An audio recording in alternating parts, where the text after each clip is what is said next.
one world currency. The New World Order. Those are the roots of trouble. I imagine that right now you're feeling a bit like Alice, tumbling down the rabbit hole. Let me tell you why you're here. You're here because you know something. What you know you can't explain, but you feel it. You felt it your entire life. That there's something wrong with the world. You don't know what it is, but it's there, like a splinter in your mind, driving you mad.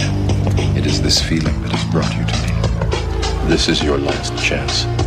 After this, there is no turning back. You take the blue pill, the story ends. You wake up in your bed and believe whatever you want to believe. You take the red pill, you stay in Wonderland, and I show you how deep the rabbit hole goes. All I'm offering is the truth, nothing more.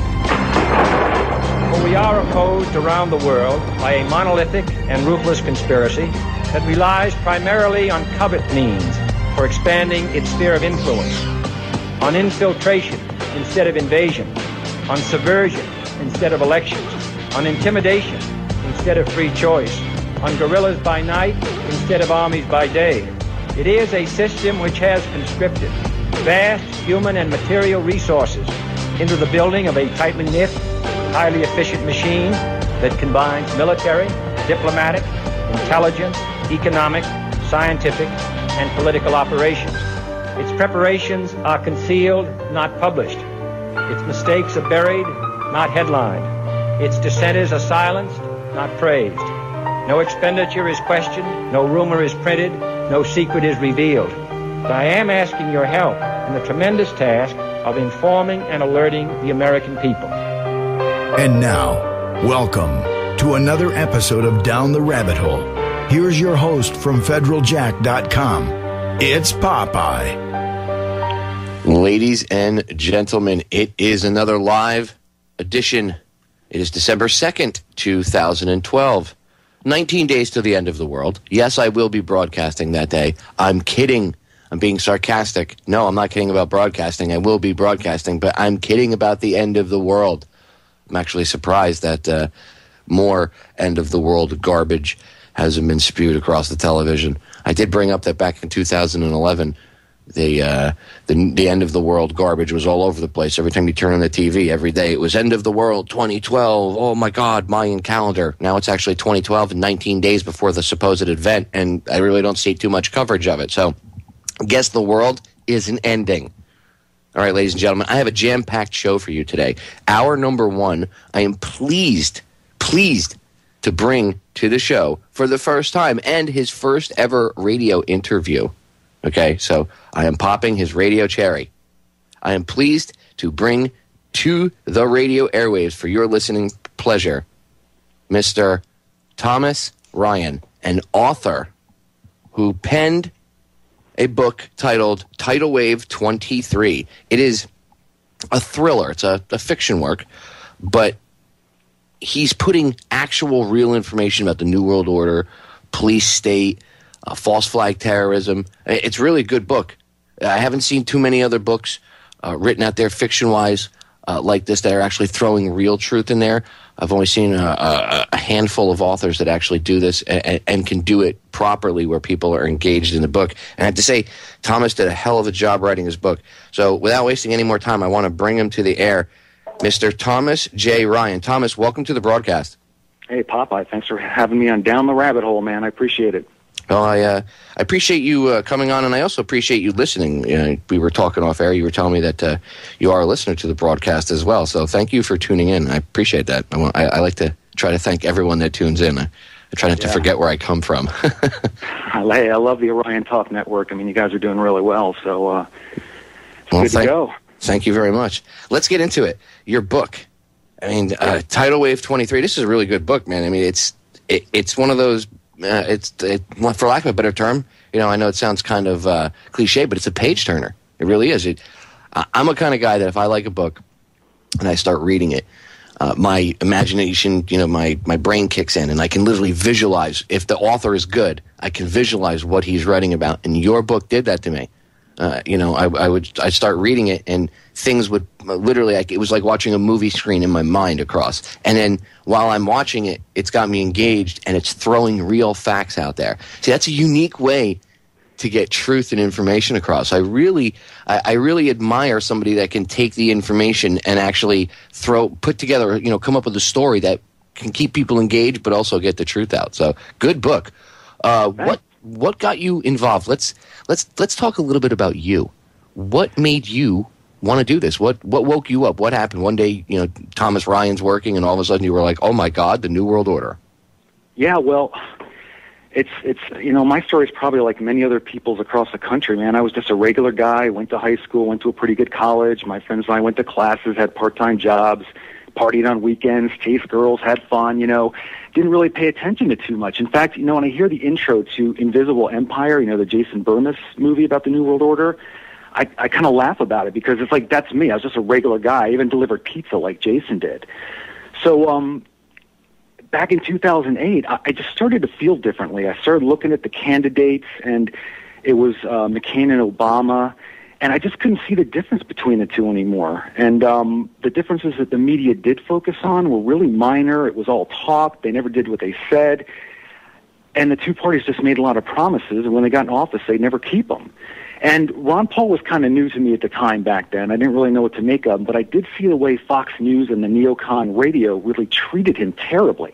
And everything he said came true. I mean, we had the subprime banking problems and the housing collapse, the dollar's being devalued. He was completely right, and he was laughed at and scoffed at back then, along with Peter Schiff.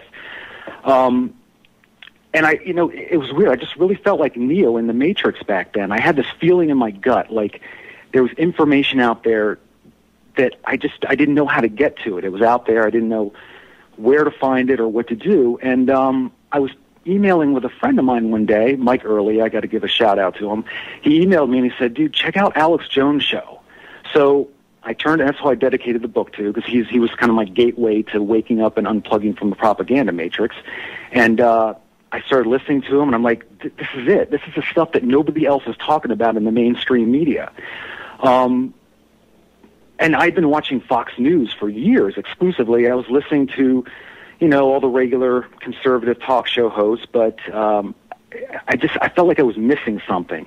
And as soon as I started listening to Alex Jones, it got me into everything from Coast to Coast to you guys at the Orion Network, Clyde Lewis. I started reading all these books by Jim Marrs and David Icke and Webster Tarpley, and it just woke me up. I finally took the red pill after all those years. Since then, I was kind of doing what any good info warrior would do, and I was, talking to everybody about the New World Order. I was handing out DVDs. I was really trying to engage and help other folks wake up, but it was really frustrating because it was not as easy to do as I thought. I was easy because I was kind of looking for answers, but it's not that easy with other people that are still kind of jacked into the matrix. They just, they're not seeing things the same way I am. So about 2 years ago, I thought, well, what can I do to maybe do something different, to maybe reach more people or do something that other people aren't doing? And I thought, all right, let me write a book. And what I'll do is I'll do it kind of along the lines of a Crichton or a Dan Brown or Tom Clancy, where I'll inject real information into a fun, fast-paced thriller. So in this situation, I injected real conspiracy facts into a fictional story. And these are all subjects that can be found to be true. And I even say in the afterword and acknowledgement section, don't take my word for it. Research it yourself. I mean, we know that Operation Northwoods is real. We know that the Gulf of Tonkin never happened. That's all been declassified. I mean, I didn't know that until a few years ago, because it's just not something that's regularly talked about. We know fluoride's a poison. We know that drugs like Prozac are mostly fluoride. We know what vaccines do to us, and on and on and on. So everything in my book can be researched. Go look for yourself. But at the same time, it's put into a book that is just kind of a fun, fast-paced spy thriller. So that's kind of how it is a good book. I like the way like I said, a book, in order to be a good book, at least in my opinion, and I'm an avid reader since I was young. In order for a book to be a good book, it has to be able to captivate the reader. Not only do you want to keep turning the page, but you want to be able to soak in the information from the book as well. And I really think you've been able to do that with Tidal Wave 23. And I'm not just saying that because you're a guest on the broadcast. If I thought your book sucked, I wouldn't have even brought you on. You know what I mean? I really think you did a good job.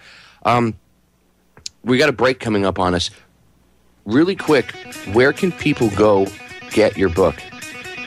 Well, it's in ebook form now on Amazon, Barnes & Noble, and a few others. Sorry, I don't have them in front of me, but the ebook is out there. It's cheap. It's anywhere from $5.39 to $5.99. And then I have a print version that I'm selling just myself for right now. And you can go to my website, which is www.tidalwave23.com. And the 23 is the number 23. So tidalwave23.com. And I'm selling the print version myself, and that's the one that I sent you.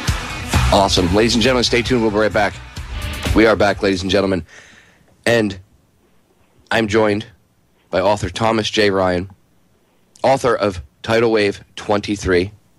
Now, in the first segment, Thomas and I were talking about what got him into writing the book.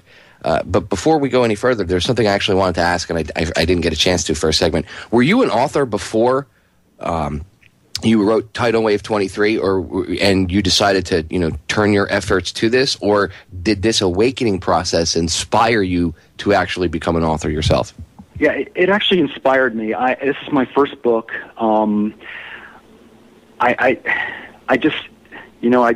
It inspired me to write something, and I taught myself. I mean, I read books on writing, on the craft. I studied hard, and then I researched everything. So, everything in the book is really, really detailed and researched. Even the storyline, the fictional part of the storyline. I read books on the FBI and the CIA because I wanted the book to not be like over-the-top, unbelievable, suspend your disbelief type of thing. I wanted it to be real, and everything, all the plot points, the characters, everything goes on in the book is all based on a lot of real FBI cases and incidents and things like that. So that was part of the other reason that I wrote the book, is I was hoping that, for your audience, they're already awake. They know a lot about this stuff. But if they read the book, maybe they'll be reminded of, the public school systems and how the Rockefellers took it over, and fluoride and all these other things. And maybe they'll learn something new, but then they can hand it to a friend or a relative and say, hey, look, I read this pretty cool thriller. It's fun to read. It's a lot like, Clancy meets Dan Brown type of thing, and you might like it. So then they read it, and it's not bogged down with conspiracy facts. So it moves really fast, but when they're done, you've kind of planted that seed in them about all these different conspiracy facts, and then you can actually talk to them about it. And this has worked because I had friends that have read the book, and they didn't know anything about this stuff. And then I'll just bring up, fluoride. Did you ever know that there was a poison warning on the back of your tube of toothpaste? And they'll go, yeah, I didn't know that. And you can actually have a conversation with them. And it doesn't necessarily mean they're going to unplug or anything like that, or they're even going to research it. I don't know. But it plants that seed, and it at least makes them aware of it. Because I had always thought, what would have wakened me up after, why did it take me 40 years to realize what a false flag was? Why didn't I know about Operation Northwoods and all these different things that went on? So that's kind of why I wrote the book as well. And it's also it's good. I get burned out a lot, and you probably do too. A lot of folks do, because we're just, in this day and age, we're just inundated with information. There's so much going on every day. There's so much corruption and everything. That's done on purpose, by the way. The being inundated from all different directions with so much stuff, even the way the news is presented to you, it's done on purpose. It confuses you, causes your brain to turn off, and you tune out. That's called cognitive dissonance. That's exactly what it is. You get so much information, you can't process it, and what you do is you end up just shutting down. And actually, I kind of get into this in the book too, cognitive dissonance. It's a term that Pavlov came up with. And what Pavlov did is Pavlov trained his dog, as we all know, to drool when he rang a bell, because the dog would realize it was food, and then he'd just ring the bell and the dog would drool. But what most people don't know is Pavlov also trained the dog to drool to a buzzer. Okay, so he'd have the same response to the buzzer as the bell. And then what Pavlov did is he would ring the bell and the buzzer at the same time. And the dog would experience what he called cognitive dissonance, and it wouldn't eat. It wouldn't do anything. It would go into a corner. It would crawl up and lie down because it didn't understand what to do. And that's what happens to us on a daily basis. I mean, you say to someone, fluoride's a poison, and they don't want to believe it because it's like, I mean, why would you ever think that you'd be putting poison in your mouth every single day? But and that is something hard for people to accept, and I know what you mean. You try to have a conversation with somebody, and conspiracy fact it's good, but the problem is with it is, and I've had to catch myself doing this, especially in the beginning when you get what I call truth or diarrhea of the mouth, which another radio show host, a friend of mine named Sean Raspatello, his wife, I have to give her credit, Lexi, actually came up with the term during a conversation one night, and it's true because when you're new into this, you're like, oh my God, fluoride, 9/11, false flag terrorism, and any conversation you have with someone is steered towards that, and you all of a sudden unload on them with this machine gun of truth, with just fact after fact, fluoride, 9/11, New World Order, blah, blah, blah. And they're like, oh, my God, okay, calm down. It's too much. And sometimes we end up doing that as well. And we have to put ourselves in check to do that because you just want to run around and, rattle off all the truth. And I like how, like you said, your book doesn't weigh too much. It does have fact in there, but it's not.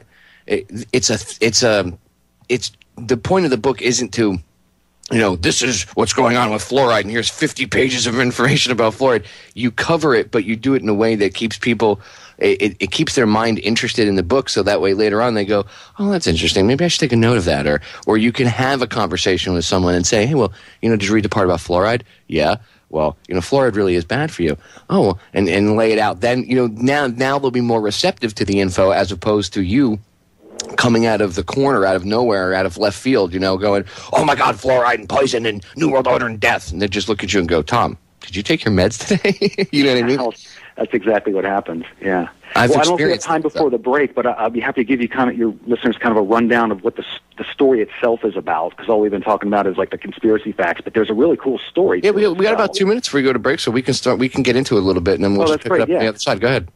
Okay, well, the story's about a young FBI special agent in Washington, D.C., and his name is Tristan Wood, and he's tracking down an accomplice to an assassination attempt on the president. And I don't mention Obama, Romney, Democrats, Republicans, because the book really does break down the Hegelian dialectic and the phony left-right paradigm. And we know that both parties are paid for bought and paid for by the banksters and the New World Order, the same people that are funding both sides. So when his FBI partner is shot for while allegedly spying for the Russians, Tristan finds a flash drive on him with a video called Tidal Wave 23, and what it shows is a tactical nuclear strike by Russia. So his FBI partner's father, Sebastian Graves, is a retired career special agent in Detroit, and he was actually he was a lead agent on the underwear bomber case. It's kind of a plot point I wrote in there. And Tristan convinces Sebastian to come out of retirement and rejoin FBI, kind of to help him investigate the assassination attempt and figure out what the Tidal Wave 23 video is. So what they discover is a plot to bomb the Russian embassies, Oklahoma City style, which will be used as a catalyst to nuclear war with Russia. So the premise of the book is that the global elites are getting impatient, there's an economic collapse coming, and they want to bring in the New World Order now and all at once with one massive event, and it'll be the ultimate false flag, a tactical nuclear strike by Russia. So as the story progresses and they work on the case, Tristan learns about the New World Order and conspiracy facts from Sebastian, who's already awake and unplugged. Tristan is I started Tristan off the same way I was about 5 years ago. He has a gut feeling. He knows something in the world is not right, and he's looking for answers. He's just not sure where to look, and he's completely lost faith in the mainstream media, and he's kind of learning as he goes and keeping an open mind. And I think a lot of Americans are like this. I mean, I've talked to folks who are, loyal Democrats and loyal Republicans, and they're just fed up with everything, but they just don't know where to go. They don't know who to listen to or, where to go to get alternative information. So, anyway, that's kind of the plot of it. Yeah, they're kind of stuck when they because what are you going to do? Turn on Fox? You're going to hear lies. You're going to turn on CNN? You hear lies. And a lot of people don't even realize there's an alternative to the mainstream garbage, that there is other media network, or I should say there are other media networks out there. Most people don't even realize that.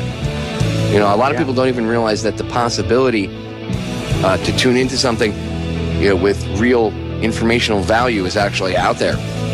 You know, back when I was a kid, the only thing we had was Coast to Coast. That was it. We got a break coming up, so I'm going to cut us off. Ladies and gentlemen, go check out Thomas's book during the break. Just go to Amazon, just look up Tidal Wave 23. Thomas, I have a bunch of questions that I got to jam back in here to the last half hour. So there's a few other things I wanted to go over. One of the things is the title of your book. Where did you come up with the title of Tidal Wave 23? Is that like a real program or something? Or well, this is interesting. During my research, when I was in the outline and research stage, I came across a real speech called Tidal Wave 21, where 21 is in Roman numerals and meant the 21st century. And it was a speech given to the Russian Duma, which is the Russian parliament, in the summer of 2001 by an economist named Tatiana Koryagina. And in the speech, she warned Russia that the United States was headed for either an economic collapse or an event that would cause an economic collapse. So what she said is there is a tidal wave coming to America.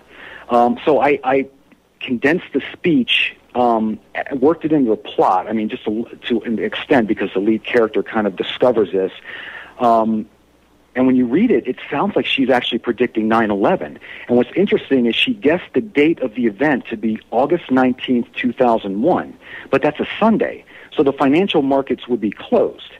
So nothing actually happened on that date, because you can go on to Google or Yahoo and you can put in a date like, you know, August 19th, 2001, and it'll show you the news from that day. And it was a pretty boring Sunday.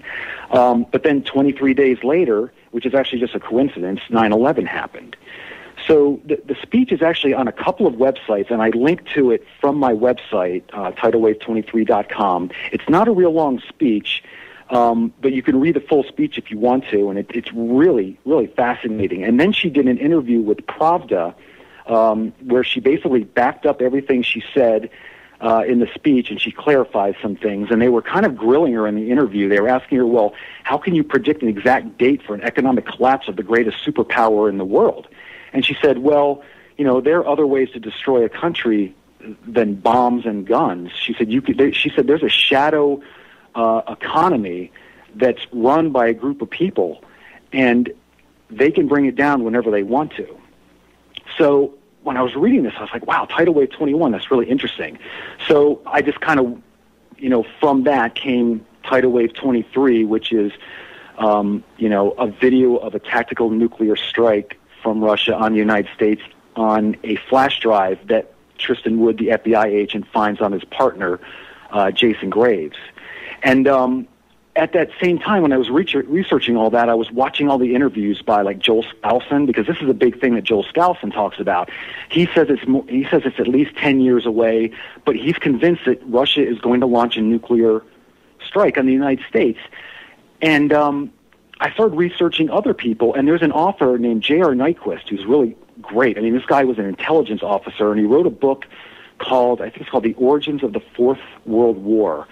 And he details this as well. And there are a lot of people out there that saying that, you know, ever since the Bolshevik Revolution in 1917, Russia has wanted to spread communism throughout the world. They've wanted to destroy the United States of America, and they actually believe they can win a nuclear war.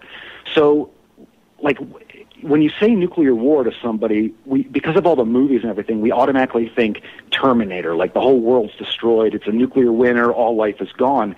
But that's a little bit of a misconception. If Russia were launching a nuclear attack on us, what they would want to do is they would want to hit military bases and ports and military targets.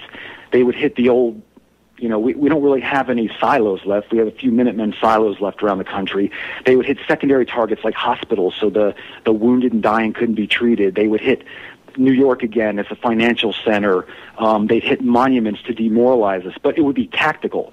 So they would hit certain areas. And Joel Skousen says they're going to hit 20 to 30 major cities to just reduce the population to an extent, take out the rest of the country so the whole grid is down, And then, like, if you looked at a city, like New York would be destroyed, but most of the country would be intact because they're not going to bomb, like, a potato field in Idaho, you know, or wheat field in Kansas. There's no military strategy to that, and they don't want to just launch everything at once and destroy all life on the planet because you don't win a war by killing yourself. So, anyway, I was researching all these people, Joel Scalise and J.R. Nyquist and others, and these are a lot of credible people that believe this is going to happen. So that got me really, really interested in the plot, and that's when I started, really working on the story itself. And that's kind of it. That's how the name of the book came about, Tidal Wave 23. Let me ask you this. Do you think that there could be impending war with the Russians? Yeah, I do. And it's a much bigger problem than anybody can even imagine because we've been distracted by these Middle East wars for so long, and we're actually fighting a proxy war with Russia through small countries now, like Syria, Libya, Egypt, and these other countries. Russia is the number one arms dealer in the world. Well, actually, we might be, but they'll never release that information. So it's either us or the Russians. But from what I understand, the Russians are the biggest conventional arms dealers in the world. That for decades, they've been arming these small countries and converting them to communism. And the Russian collapse in '89 and '90 is another really interesting thing because a lot of people, a lot of insiders believe that it was all a ruse, that Russia, they were going bankrupt, but some parts of the economy did collapse, but others were allowed to collapse. And they're basically feigning weakness until now we have, Putin back as president. Now they're going to start strengthening up the Soviet Union again, and they're going to go for a world Soviet system. They already call Europe the European Soviet. So they're still, the Kremlin's still communist. I mean, they have their eye on world domination and world communism. But we don't see this because, it's Middle East wars all day long. So, yeah, I think do you think that's right? Like the Russians themselves, like that's Putin being just some dictator, or do you think that obviously he's just like the rest of anybody else? He's just a puppet of some, secretive system. Okay, the Kremlin and Putin are still owned by the banks, just the same way as the politicians and the corporations and the leaders in this country are owned by the bank too. And this is when we get into the Hegelian dialectic again, because we know that the Bolshevik Revolution was funded by capitalists. It's the Hegelian dialectic. It's the communists against the capitalists. It's the Democrats versus the Republicans. It's the left versus the right. This is all done to keep us off balance, to keep us, fighting amongst two sides. It's a Don King fight. That's the thing. They always own both players on each side. So Putin, Putin's got some power, but he still takes orders from the Kremlin, and the Kremlin is still bought off by the banks in Russia. So it's funny when we say, like, Russia's communist, the United States is capitalist. That's really not true. We're both corporatist countries. We're corporatocracies. And John Perkins really outlines this really well in his books, like the Economic Hitman book. I'm sure you know about him. We're both corporatocracies. But J.R. Nyquist, in his book, The Origins of the Fourth World War, he actually lists out all the former states of the Soviet Union and lists the leaders, and they're all Communist Party members. So a lot of that whole Russian collapse thing in '89 and '90 was just a ruse. It was just a reshuffling of the Soviet Union. And even when Medvedev was president, everybody knew that Putin was still in charge. Right? And everybody knew that he was just going to flip sides with Medvedev again this election cycle and become prime minister of Russia again, or president, whatever they call him over there. I don't know.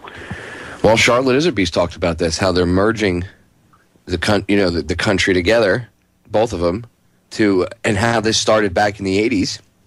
And if you look, and now I'm old enough to remember the 80s and the 70s, or a portion of the 70s anyway.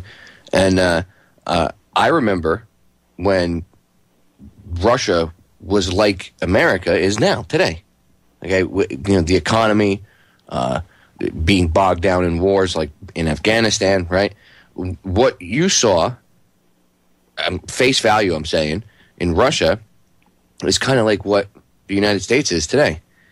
Now, if you look at Russia today, Russia is like we were back in the 80s. You know, fast food places all over the place. Not that we don't have that stuff now, but you know what I mean?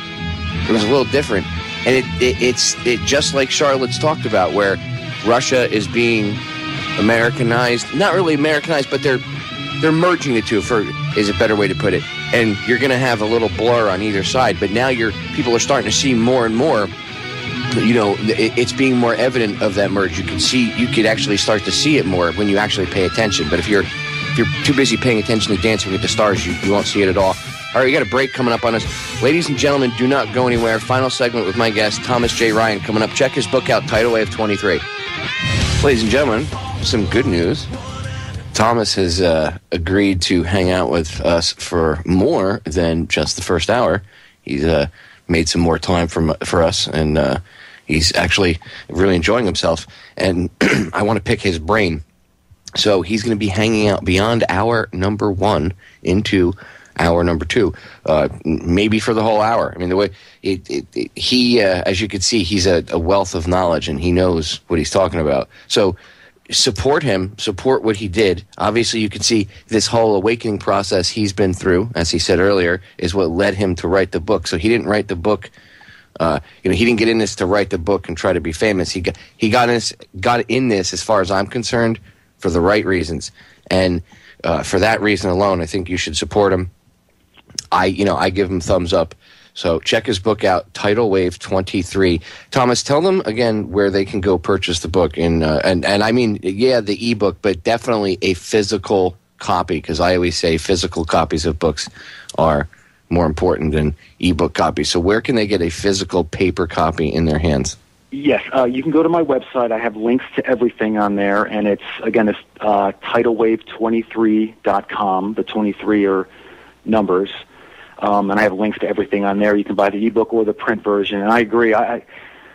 Ebooks are pretty cool, but there's nothing like having a physical copy of a book in your hand, and it makes it easier to reference things too. If you need to go back and look something up, it's so easy to just flip to a book, I think. Yeah, especially if you have it marked down, or like some people I've seen old school, they'll have like a little piece of paper in the front of the book with pages written down with little notes or whatever, so they know where, if there was something that they piqued their interest, and they can go back and get it fast. Or even if you put a little note in that page, with a with a little piece of paper, on it write a note, whatever. You can do that with a regular book. Good luck doing that with an ebook. Like, you'd have to go find the ebook, open your ebook reader or whatever. Open it up on your computer, and then scroll through it. I've done it. I've challenged myself where when I've wanted to reference something, I've gone to an ebook or I've gone to the physical book, and the physical book wins out with speed and accuracy every time. It's just more efficient. Sorry. Yeah. So they can go to tidalwave23.com. But now, the one thing, I actually wrote it to be very ebook friendly, because they're short chapters. I prefer books with short chapters. I like fast-moving short chapters, and there's like 47 chapters, so it does read very well on an ebook. It's a fast read. I think it actually works equally well in both. That's actually pretty clever. I didn't know that. So you made it more ebook friendly by making the chapters shorter? Yeah, and it actually helped with the plot, because it moves the plot along better.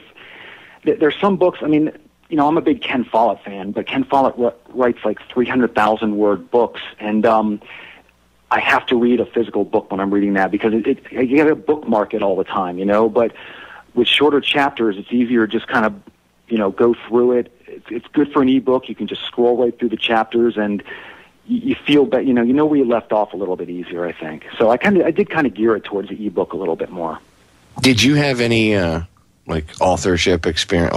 Authorship. Did you have any experience as an author, like writing anything previous to the book? I know you didn't publish a book, but were you a writer of sorts and just never had anything published up beforehand, or this is literally your first time, the whole go at this, with writing and everything? Yeah, this is my first book, but when I lived in New York City in the 1990s, I wrote some screenplays. And I did have a screenplay optioned with a producer for a year, but it wasn't very good. It didn't get made into a movie. But it actually gave me a good background because I learned about the 3-act structure and turning points and writing characters. And, you know, it's not the same as writing a book. I actually prefer writing books because I like getting into the characters. I like getting into their minds. And you have a lot more time to kind of develop the characters and where they're coming from and how they progress through the story and things like that. So I had a little bit of it in my head, but I still had to go back before I wrote this book and really read a lot of books on the craft. And I read a lot of really cool books by authors just kind of explaining their experiences, how you write, what makes a good book. But then at the end of the day, you kind of throw all that away and you just write what you want to write. And I knew this was going to be a hard book to sell to publishers and literary agents. I knew it was going to be hard because it really is a whole new genre of book. It's the New World Order thriller. That's what I call it.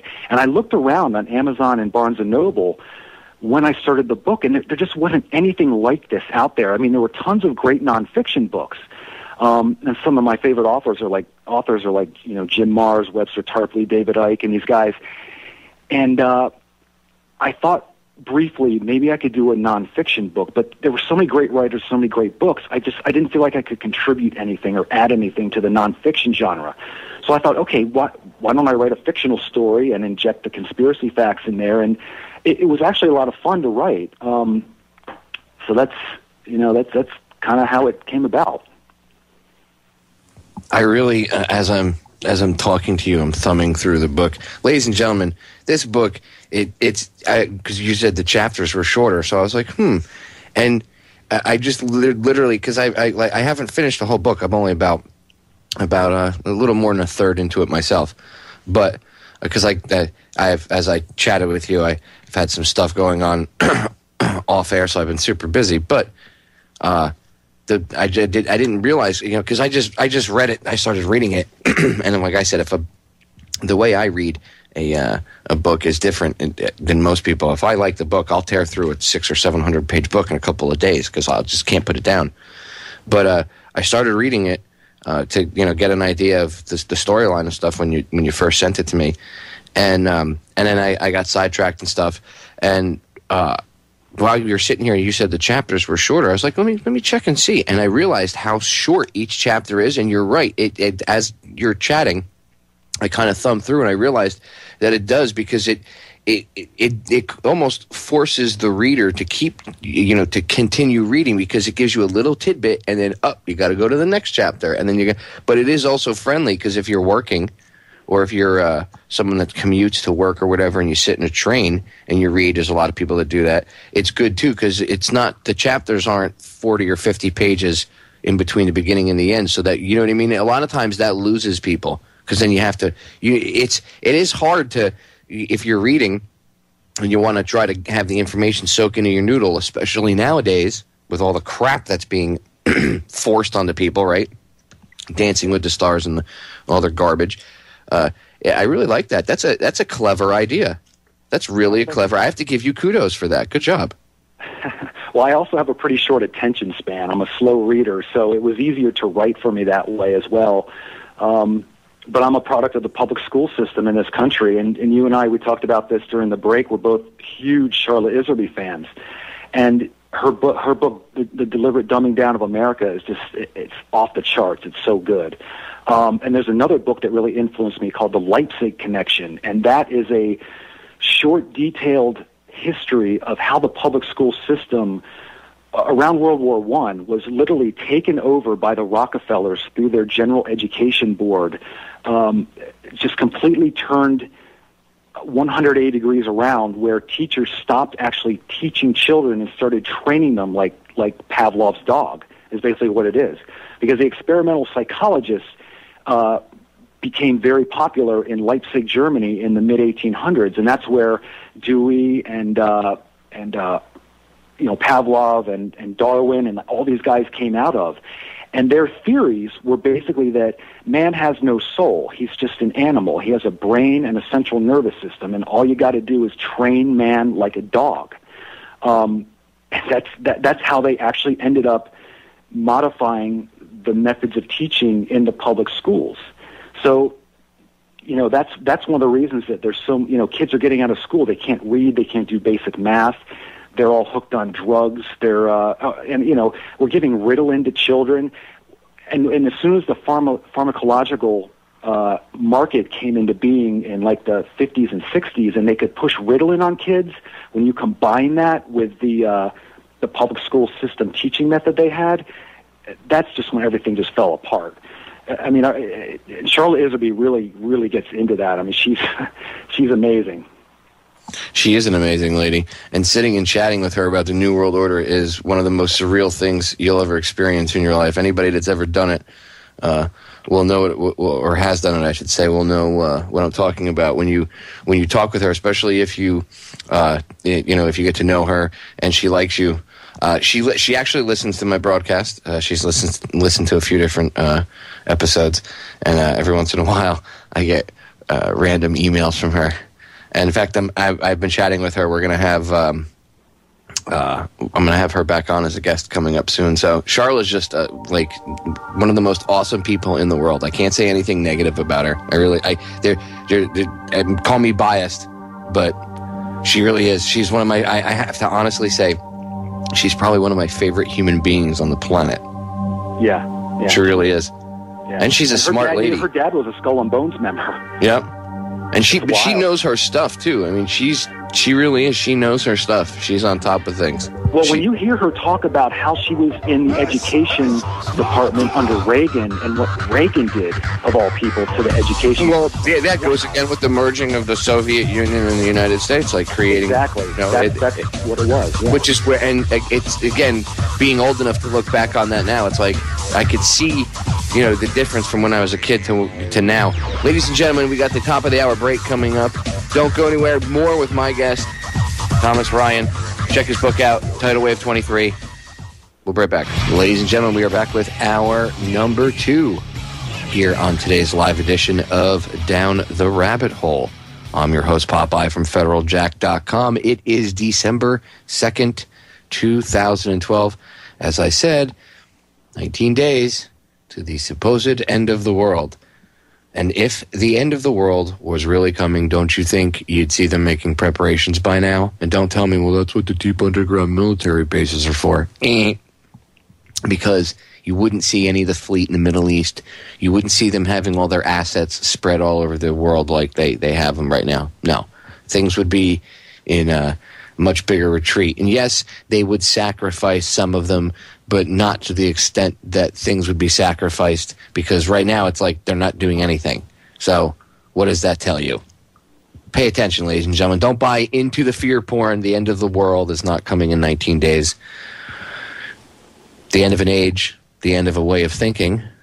Hopefully, like Cooper used to talk about the fork in the road. We either make the one turn and we go down the path of enlightenment, or we make the other turn and we go down the path of total tyranny. But the choice is going to be ours. And if you think at least from what I see, the awakening, if you think what you see now with the awakening ramping up, I think that after the 21st, you're going to see this large expansion of it. And that is what these people are preparing for. And that's what they fear. It's not the end of the world. They fear the end of the age of their ability to control things. Brzezinski's been talking about it for the past couple of years now at a CFR meeting, and then recently somewhere else he just said it. Recently he talked about the same thing. Humanity is waking up, and they are quaking in their boots. So make sure you don't buy into the fear porn.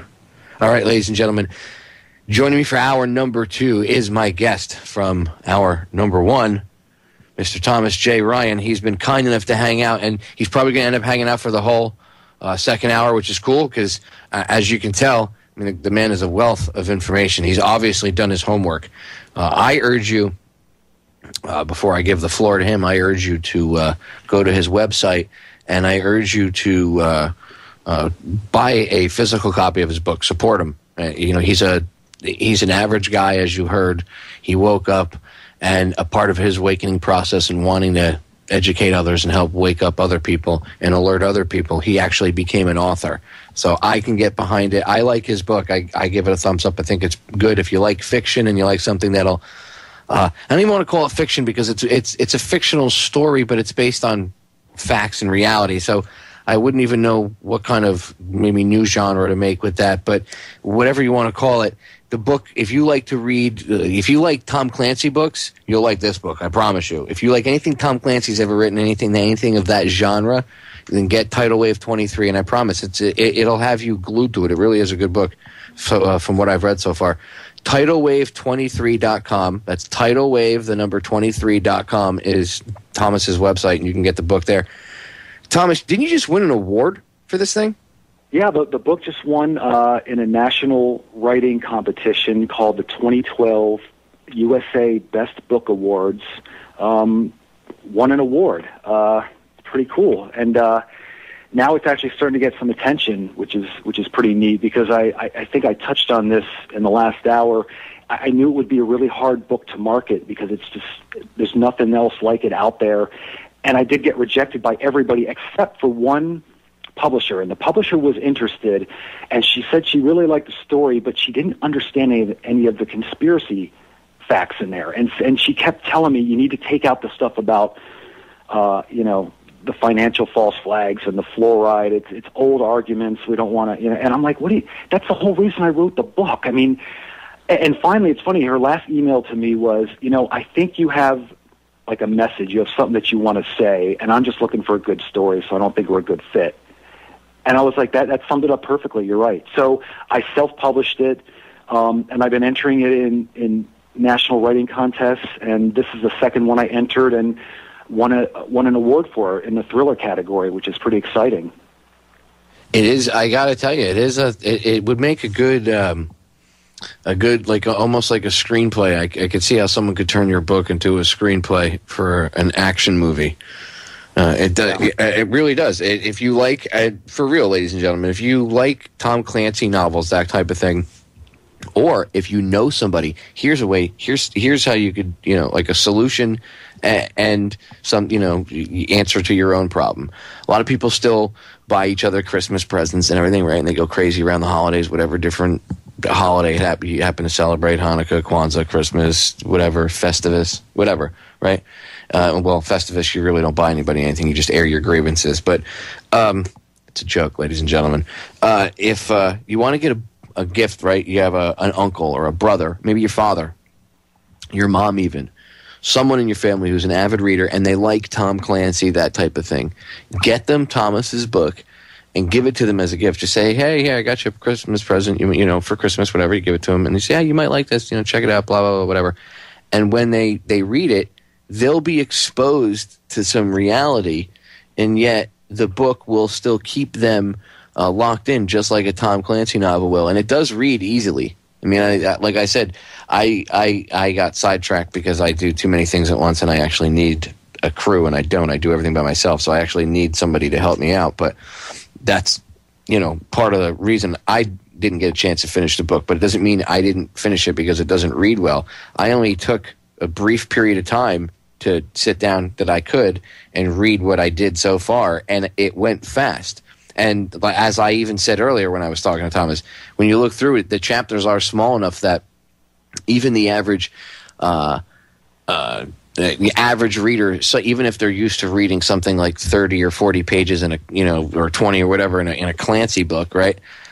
This, I think it being shorter, it'll help them digest the information that you're putting out when it comes to conspiracy fact. You know what I mean? Because if it was bigger, I think it would be way too much conspiracy type information hitting them in the face at once, and then you'd have that cognitive dissonance where they shut off. So I think that's a really good way of, breaking it up, getting the information out. So people, I urge you, really, I mean, I have to plug the book because I like what I've read so far. And the book, again, It's all self-done. Thomas is, I don't want to call you a truther because I hate that. I hate that term. It's such a label. Langley created, you know what I mean? I don't want to call you a truther. We'll say he's an individual who's trying to share knowledge with other humans and trying to wake up humanity, okay? I know it's a longer title, but he's doing this all himself, and you know how I am about people that do stuff themselves and, don't feed off the corporate teat and all that. So go to Thomas's website, purchase the book. It's not expensive. It's cheap. Get a physical copy of it so you have a copy of it. You don't want to, I wouldn't recommend. I would recommend getting an ebook copy because he did say he wrote it for be ebook friendly, but I wouldn't recommend just getting an ebook copy. I would recommend getting a paperback copy as well. Give it out as a gift and urge your friends to read it. Look, it's not super long either. It's a little over 300 pages. And you know what? Honestly, it'll read fast. If you're a reader, check it out. It's a way of getting information out, and you're supporting the little guy. Again, I'm throwing my support behind him. As you know, I only do this if it's something that I know is, grassroots level, not controlled or anything like that. And that's exactly what Thomas's book is. TidalWave23.com. TidalWave, the number 23.com. This is, I'm surprised that more people, I'm just surprised that more people haven't done what you've done. I mean, this is really amazing. I'm surprised that I reading it, I really didn't know until I asked you earlier today. That's why I asked you the question of whether or not you were an author beforehand, because you can't tell. Well, I hope that there are people out there doing it. I mean, I didn't see anything else out there like it, but man, I hope it's a whole new genre that everybody gets into and starts writing about, because the more we get this information into the mainstream, into the consciousness of everybody, the more people are going to think about it. I agree. And I get into all kinds of cool stuff. I mean, I'm going to cut us off because we got a break sneaking up on us. Yeah. But there's a few things I want to get into. Actually, one of the things, you have a whole paragraph about the underwear bomber that's actually pretty accurate. So I want to get into that with you and a few other things to pick your brain. So ladies and gentlemen, stay tuned. Don't go anywhere. More of my guest, Thomas Ryan. We'll be right back. We are back, ladies and gentlemen. And Thomas's book, as I said during going into the break, there's a paragraph in here about the underwear bomber. And it's actually pretty accurate, I would have to say. Did you literally use the real, and we all know, ladies and gentlemen, that the underwear bomber, Abdu Muttalib, that whole case was shady and everything, and that the guy was controlled and he was a patsy and everything else. Kudos to Kurt Haskell for having the balls to stand up and talk about that from what he saw. But did you actually use because from what I saw, it looks like you used the actual timeline of events as they say it happened according to the official story, right? And then with some actual fact thrown in there. Yeah. Well, one of the lead characters, Sebastian Graves, he's a retired career FBI agent. I wrote this into the story. He was one of the lead agents on the underwear bomber case, and he wasn't unplugged at the time. He didn't, he was just an FBI agent. He was ending his career at the end of that year, and he was on the underwear bomber case. And so I wrote it as a flashback in the book. It's the entire chapter 35, and he witnesses everything that happened that day on a minute-to-minute basis, and the character is so flabbergasted at what's going on. He just kind of observes. And what I did is, it took me an entire month to research and write that one chapter, because what I had to do is I had to go look at Kurt Haskell's account of what happened, and I had to go look at all the other eyewitnesses' accounts. And as you know, with any eyewitnesses, people don't always agree on stuff. So I had to kind of find out what matched up, what didn't match up. I looked at what the FBI was saying, what reporters were saying, and I had all this information put together. And I really believe this is the most accurate minute-by-minute account of what happened that day that you will ever see. I mean, it's down to the minute. And it starts, in the morning when it happens, and it goes through it. And the underwear bomber was such an obvious inside job. It's so obvious. It's sad it's so obvious. I mean, you had Michael Chertoff, who is the guy whose company was the one selling the body scanners to the airports. And none of the airports would buy it. There was no public support for it, and they were so expensive, nobody wanted to buy it. So what happens? We have the underwear bomber. All of a sudden, everybody's scared. Now Chertoff's going around, and this was never disclosed. I think one reporter asked the question out of all the interviews he did, and this is when he was head of Homeland Security. They never asked him if he had any monetary gain in selling these in the body scanners. I think one reporter did, and then kind of brushed the question off. So Chertoff, and his security firm ended up making probably billions of dollars on those body scanners. And when you look, and my book goes through this, and it goes through every little detail of what happened. And I didn't omit anything. Read it and judge for yourself. It's all in there. And just see if you think there's anything fishy about it. It's mind-blowing how obviously rigged the whole thing was. So it's definitely my favorite chapter in the book, and it's chapter 35. And it's for nothing else, get the book for that chapter because it's fun to read. I wrote it as a fictional flashback for Sebastian Graves, the FBI agent, and it's just a cool chapter. It's a cool chapter, and then it gets that just starts off because there's a lot in the book about false flags and stand downs. We got Gulf of Tonkin, Operation Northwoods, Oklahoma City. In fact, the book itself is kind of based on the Murrah Federal Building and the bombing there. Because again, man, I mean, look at what's a documentary that our buddies there, Holland, just came out with? Oh, A Noble Lie. Noble Lie. Come on, watch that movie, man. Listen to the eyewitnesses and what they said. I mean, come on. There's so many questions that weren't answered. And I remember I read books on Timothy McVeigh. I read books on the Oklahoma City bombing and the FBI. I read books from FBI agents who were laughing at people that said that, there was anything other than the official story because I wanted to get all the sides of it. And the book, kind of like the way the false flag bombings go in the book is kind of loosely based on that because it's just such an obvious false flag with so many questions, so many unanswered questions. And the media is such a disgrace that they just don't even ask the questions. They're so afraid of their jobs and losing the paycheck and losing the car and the nice apartment in New York City.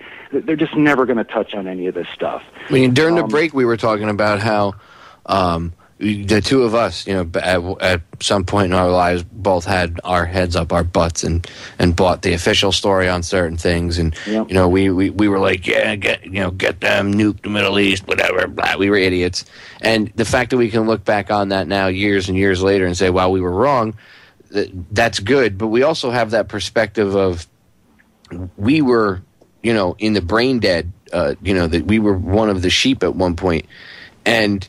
To me, it at least gives me a better perspective on things because I noticed when I realized when I woke up, for lack of a better term, whatever you want to call it, and I started watching the mainstream media, and I can't even. I can just about stomach a 3 or 4 minute YouTube video clip, and I can't play it. You've heard me. You listen to my broadcast. I can't even get through an audio clip without flipping out and pointing out the inconsistencies and the lies in it. I cannot watch the news, period. Can't. Done. Yeah. Can't do it. And when I flip out, I'm like, you're lying. My wife has watched me start yelling at the TV, right? Now, she, who doesn't not watch the news, she doesn't get into politics, anything like that, right? If she turns on mainstream, she can't even watch it anymore because now it's to the point where she can even see it without even getting into politics, just from hearing me talk about it and knowing, just not even just skimming the surface, she can see through their crap. I mean, it's amazing. It's literally nauseating. Oh, isn't it, dude? When you woke up, tell me how much of a. I mean, you were slightly. I guess you were a neocon. You admitted it. Yeah. When you woke up, was it like a slap in the face? Oh, totally. Yeah, it was. I mean, I literally felt sick. I felt deceived. I felt I felt violated. I mean, I don't know how else to describe it. I mean, I remember watching Terror Storm, Alex Jones's documentary, and being like, oh my God, why did I not know any of this? How did I not know the Gulf of Tonkin was staged? How did I not know? I mean, you want to beat yourself in the head with a hammer, That's exactly how I felt. The nauseated feeling, the sick feeling, it hit me like a ton of bricks, and then the next thing I felt was, how did I not notice? How did I not notice any of this? Yeah. You know, how did I not pay attention? And I got mad at myself because I say to myself, you know, you of all people, you already don't trust the government. And I believed in conspiracies. I always said that I'd been researching the JFK assassination for years and years and years before, you know, I ever even looked at 9/11. And I've been researching JFK's assassination since before 9/11 happened. So I was really PO'd at myself because I was like, I can't believe you of all people didn't even think. And when Thierry Mason's, however you pronounce his name, Terry Mason, however, the French guy, he's a really good journalist. He wrote a book right after 9/11 called, I think it was The Incredible Lie or The Big Lie or something like that. And it was about how that this was a false flag event and the government at the time had let it happen. And people got incensed and they got pissed off. Oh, you damn French, freedom fries and F the French and blah, blah, blah. And for whatever, I mean, I'm a vet and we, you know, if me and other vets get together, we'll make jokes about the French military or whatever, sarcastic comments here and there. But all that kidding aside, they were attacking this guy and he was bringing up valid points. And even I at the time was like, oh, screw him, dumb Frenchman, blah, blah, blah. Well, now I'm running Federal Jack. I post articles that he's written and a lot of his work. So who's eating crow and who's not? Okay. Yeah. I was wrong. And I'm telling you, when you start to research this for yourself, it is, like you said, it's a slap right across the face from reality. Ladies and gentlemen, we got a break coming up. Don't go anywhere. We got another half hour, 2 more segments with my guest tonight, Thomas J. Ryan. Check his book out, Tidal Wave 23. TidalWave23.com. We'll be right back. Ladies and gentlemen, we are back. And Thomas, we were talking about this during the break, what is PDD-60? Because I didn't know this. You actually brought this to my attention. And again, see, ladies and gentlemen, you learn something new every day. Doesn't matter how much you research. There's actually so much to this.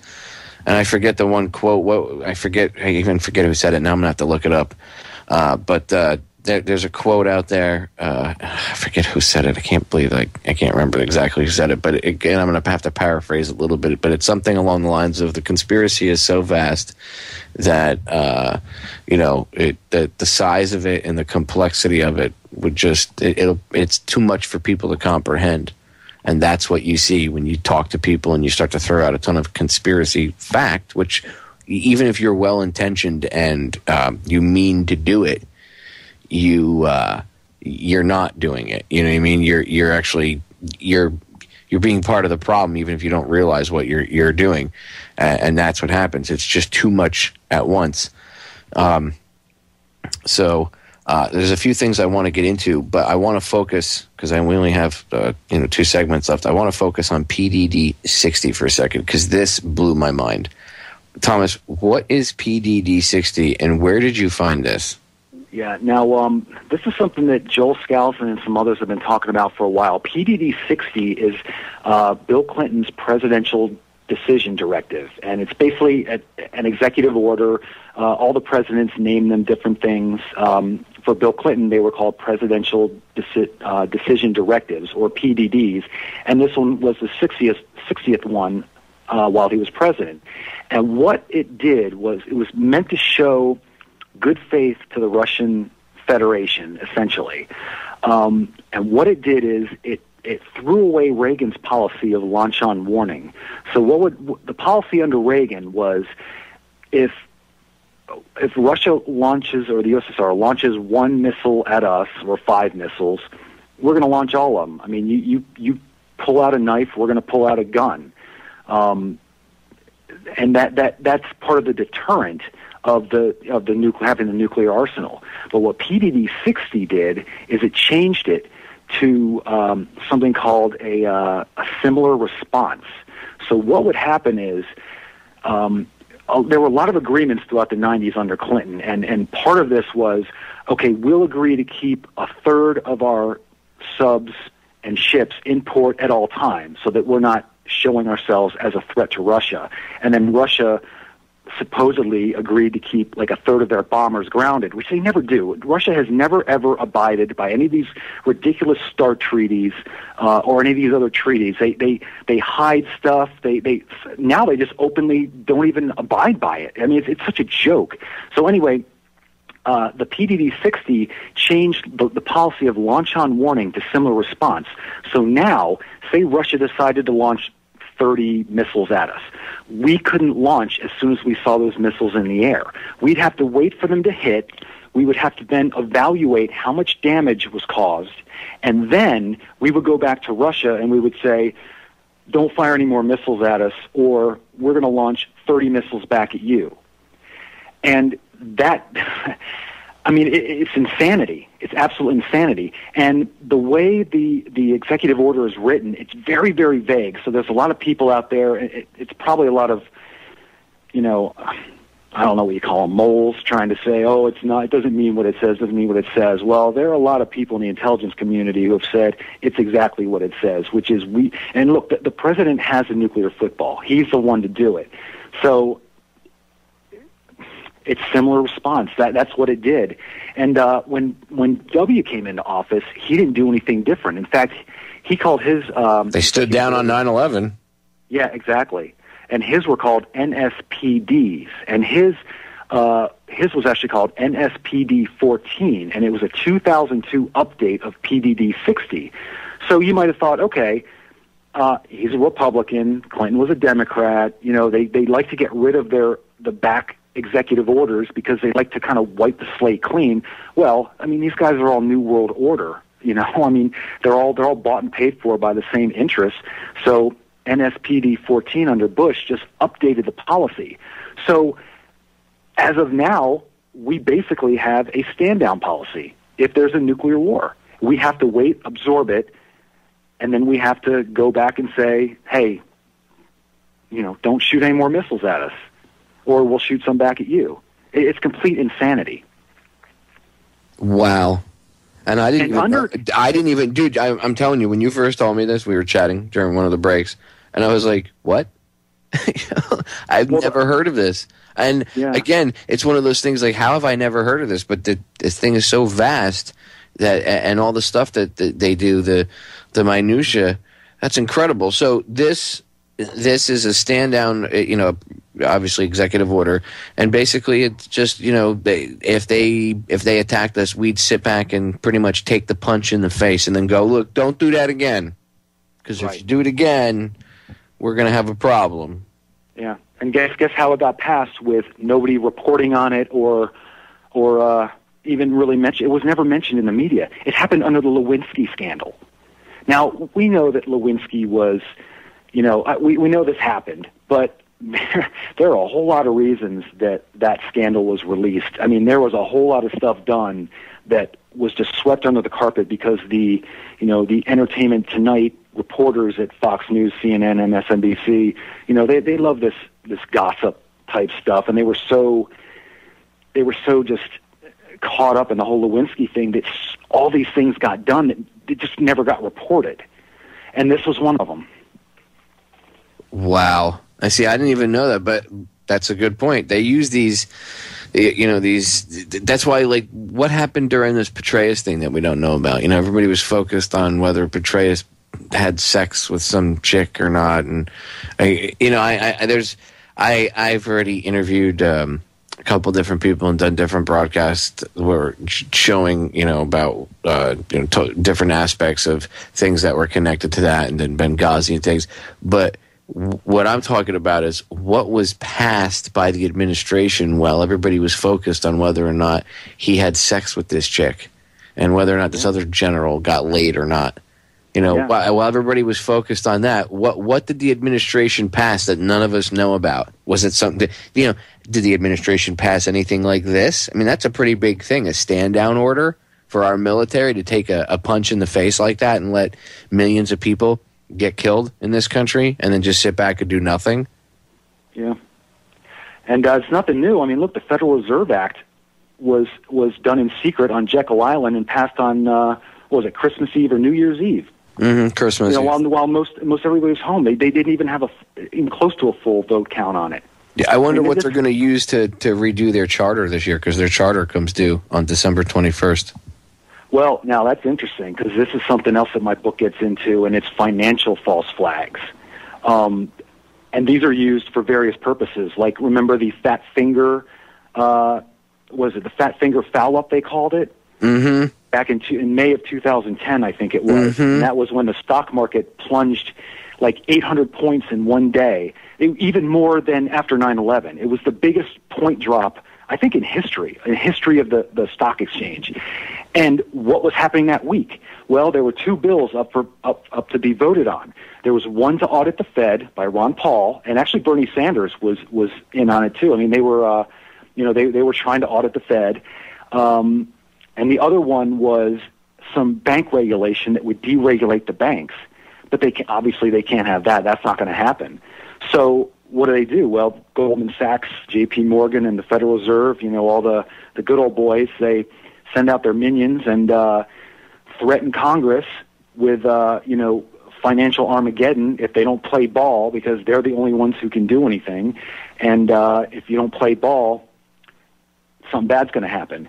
And in this case, the audit the Fed bill still, after all that, had support to be passed. But after that fat finger foul up, it passed. I mean, they got rid of the legislation. And something did pass, but they watered it down so much that they even got to Bernie Sanders, and Bernie Sanders basically just gave up. So whatever they did pass, it had no teeth, so it didn't even matter. And here's the interesting thing, too, is a lot of this stuff apparently goes back to Skull and Bones. And I would love to hear, actually, if you're going to interview Charlotte Iserby, ask her about this, because this is something that's in my book. Fat finger foul up. F is the sixth letter of the alphabet. FFF, 666. And from what I understand, most of these financial collapses, these little financial terrorist things that go on, go back to Skull and Bones. And I love to play these little games. I'm gonna cut us off. Ladies and gentlemen, don't go anywhere. 3 minutes, we'll be back. Final segment coming up. Thomas Ryan, check his book out. Tidal Wave 23. TidalWave23.com. We'll be right back. We're back, ladies and gentlemen. Final segment of today's episode, but have no fear because it is Sunday, so you know what that means, ladies and gentlemen. Conspiracy Chronicles coming up with Joe and Tim next for 2 hours over on the Freedom Link radio broadcast. So don't go anywhere. 7 to 9 p.m. Eastern Standard Time right here on the Orion Talk Radio Network. And then, of course, after Joe and Tim get off, then you have Ken coming up tonight. And by the way, ladies and gentlemen, just so everybody knows, yes, originally after Ken tonight, Holland Van Nieuwenhof was going to be starting his show tonight. We pushed it back one extra week. It's going to be starting next Sunday. It wasn't actually us that did it. Holland decided to do it just to make sure he could get everything AJ squared away. He is a good Marine, and he doesn't want to go into battle half-assed. He wants to make sure he comes into battle fully prepared, and I respect the man for doing that. So his show isn't going to be starting tonight at 11. It'll be starting next week at 11 p.m. Eastern Standard Time. And if I remember correctly, I believe his first guest is going to be Stephanie Sledge. So hopefully that won't change because she's an awesome investigator as well. All right. So final segment here with my guest tonight, Thomas Ryan. Thomas, told you the 2 hours was going to fly by, brother. I knew it was going to go by. You're so well versed in a lot of this stuff, and you've obviously done your research. That you're a definitely easy interview, and you are a smart guy. So, and I'm it's interesting to see your kind of like your path. Everybody has their own path of awakening. Everybody I've ever talked to, that you meet along this way, and everybody I like. I don't know. Maybe it's just a hobby of mine or whatever. But I like to ask. I always like to find out how people woke up and stuff. And it's interesting to see how you went from just being a neocon supporter of we'll say the neocon policies, whatever. You were nuke the Middle East, just like I was. Even I admitted I was an idiot like that years and years ago, and it's interesting to see how you weren't an author, like a book author, I should say, you weren't even in this, and how you've had this whole transformation. And the reason I point that out is because it goes to show how you're an example of how anybody else out there could be. When people say, "Oh, my father, he's too, he's too in the system, he's too connected, he's for whatever you want to call it, he's stuck to it and he'll never get out of it. He's too brainwashed, whatever, blah blah blah." Well, what happens if he does get out of it? You never know who you could wake up. It's amazing how people, when they find out what's going on and they realize it within themselves, the level of things, and it really hits them, and it hits them in a home, and they choose to do something about it. It's amazing what gets done. And some of the most amazing people and forward thinkers I've ever met were people like you. That just suddenly they had an awakening, whatever their path was, and bam, look where it's led you now. I mean, you're an author. You're here talking with me about the New World Order. You're obviously very versed. And just the fact that you were able to put this in print, like you said, there's people that now that have read your book because they're like, "Oh, Thomas, you wrote a book? Yeah, here, take a free copy of my book. Check it out." And then they read it and they come back and they go, "What's fluoride? What's the New World Order? What's this?" You have dinner. Now you can have conversations with them. You're waking people up. I mean, it's amazing the effect that your book, by the way, will have an effect for time to come because there's physical copies of it out there, right? So there's always going to be somebody right now. Maybe in the future people will be more enlightened, but right now you're always going to run across somebody that's not awake. So your book will be a constant change, a constant catalyst for good out there to say, "Hey, look at some of this information." I mean, that's real change. And it's amazing what happens when people have their own little journey. Because, I mean, I've seen people not really do much, they're internet warriors. And then I've seen people that, go from, like you said, you used to cheerlead the glassing of the Middle East to now you're out there exposing false flag terrorism and how that they would stage wars and everything else. I mean, that's 160 or 80-degree difference, wouldn't you say? Oh, yeah. Well, it's like you and I were talking about. We have an interesting perspective because I call it, I was a neocon by default because I didn't know any better. And you'll find a lot of people that aren't unplugged yet. It's not because they don't want to believe, it's just because they don't know. They haven't heard it. So I was really conscious of this when I wrote the book. It's not preachy. So it doesn't even mention, I think I mentioned 9/11 a couple times in there, but it's not about that. It really presents the information just in an informational aspect as part of the plot of the story. So if you hand it to someone, it doesn't matter if they're completely plugged in and they don't believe in any conspiracy theory, fine. They're not going to feel like they're being preached to. They're not going to be insulted. I mean, I'm not in the book saying 9/11 was an inside job and here's why. I don't do that. It's the character is learning as he goes about, everything from eugenics to the public school systems. And then the plot revolves around the deep underground military bases, maglev trains, FEMA camps. So it's an exciting story that integrates all this stuff. But again, it's not preachy. It's not saying, believe this, that's it. The character learns, and then the reader learns along with the character as they're going through the story. So I was really, really conscious of doing that because you can't go out and preach stuff to people. You can't go up to someone and say, the government's poisoning your water with fluoride. Because they're going to go into cognitive dissonance. They're going to shut down. But if you say, if you present it in a way and say, "Hey, have you ever seen that poison warning on the back of your tube of toothpaste? What do you think of that?" And then involve in the conversation, or if someone, and I think about what would have woken me up. And I was a neocon by default, but it wasn't because I didn't want to believe. It's because I hadn't heard any of this stuff. I didn't know any of it. So maybe if I had read a book that had some of this stuff, I wouldn't have necessarily believed it all, but I'd have that planted in my head. I mean, because I can think back to, we can all think back to teachers we had in as far back as elementary school that affected us in some way, and they said something to us or they taught us something, and it's always stayed with us, and that happens to us every day. Every day we're hearing something that can kind of be a seed for the future. That you might one day go, "Oh yeah, I remember that."